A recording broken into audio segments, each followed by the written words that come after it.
Hello student, let's read the question. तो हमारे पास question दिया गया है दो स्टेटमेंट के तौर पर। पहला स्टेटमेंट है eccentricity of ellipse whose length of radius rectum is same as distance between focus is 2 sin 18 degree, and statement 2 is given for x square upon a square plus y square upon b square is equal to 1, then eccentricity E is equal to root over 1 minus B square upon A square.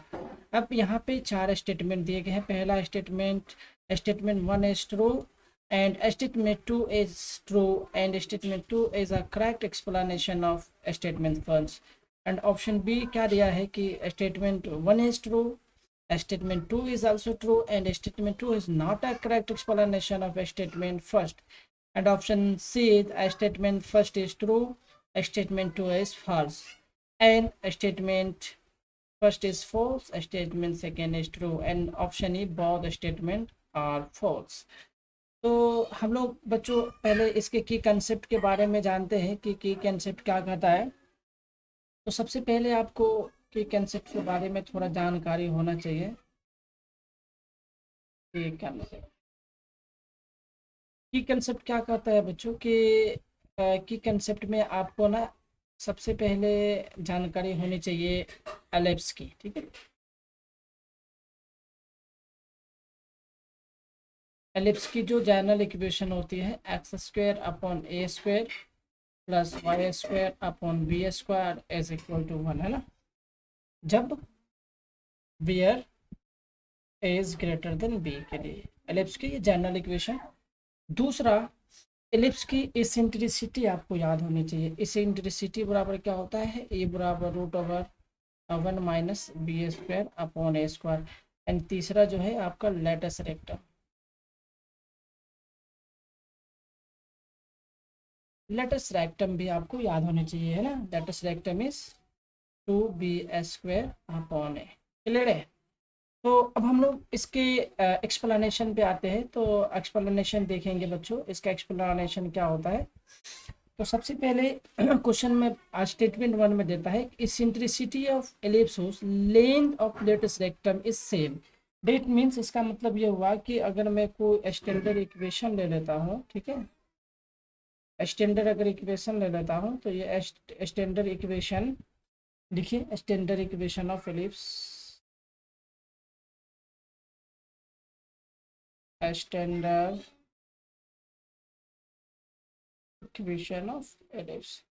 Ellipse की दो equation होती है, तो हम लोग A is greater than B वाला equation लिख रहे हैं। X square upon A square plus Y square upon B square is equal to 1, where A is greater than B. Equation first है ना, ठीक है।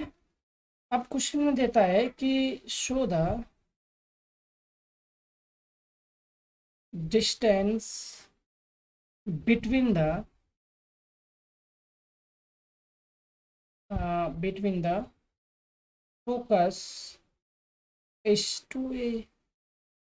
अगर जब आप एक ग्राफ बनाओगे इस तरह से एलिप्स का, ये एक्स एक्सिस है, ये वाई एक्सिस है, यहाँ पे अगर a कॉमा 0 है, ये 0 कॉमा बी है आपका, तो ये ओरिजिन है ना, और इधर फोकस होता है, तो फोकस ए कॉमा क्या होता है 0 होता है, और इधर माइनस ए कॉमा 0 होता है। तो इस दोनों के बीच का जो डिस्टेंस होता है वो क्या होता है, 2 ए होता है ना। यहाँ पे यही मैं लिया हूँ कि focus is to A and and also the length of also the length of length of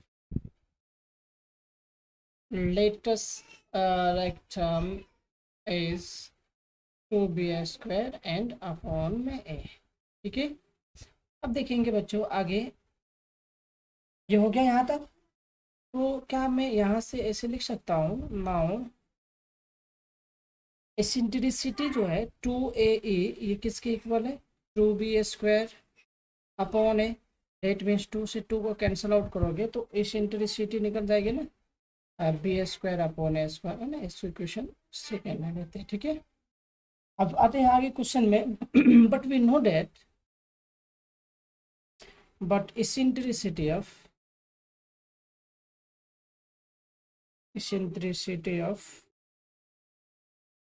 an ellipse,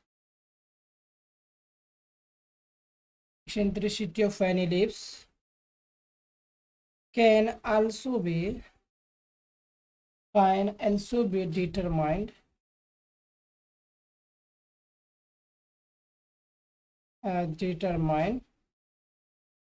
using the formula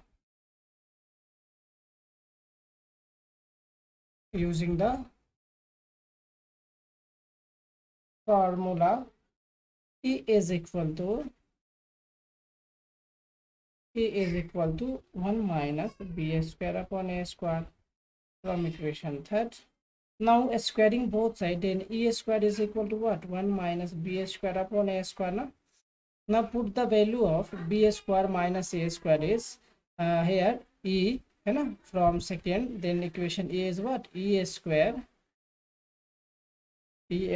is equal to 1 minus, now सबको अगर हम लेफ्ट हैंड साइड में लेके जाते हैं तो a square plus e minus 1 is equal to 0।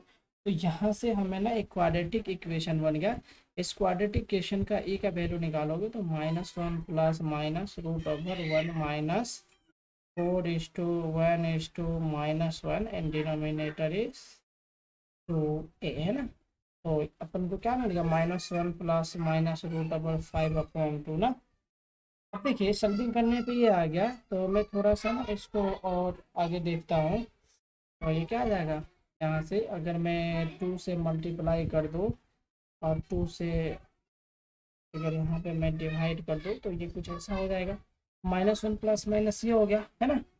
तो यहाँ से हम लोग ना इसका वैल्यू अगर डिफाइन करूँगा तो ये क्या आ जाएगा हमारा, ये sin 80 का वैल्यू होता है तो 2 sin 80 डिग्री। तो देखो यहाँ पे हमारा फर्स्ट वाला क्या हो जाएगा, करेक्ट हो जाएगा। एंड सेकेंड वाला भी हमें पता है कि इसेंट्रिसिटी यही होता है, लेकिन हम बोलेंगे ना first is true and second is also true, but statement 2 is not correct explanation of statement second. Option A will be correct। तो आई होप बच्चों आपको समझ में आया होगा। Thank you.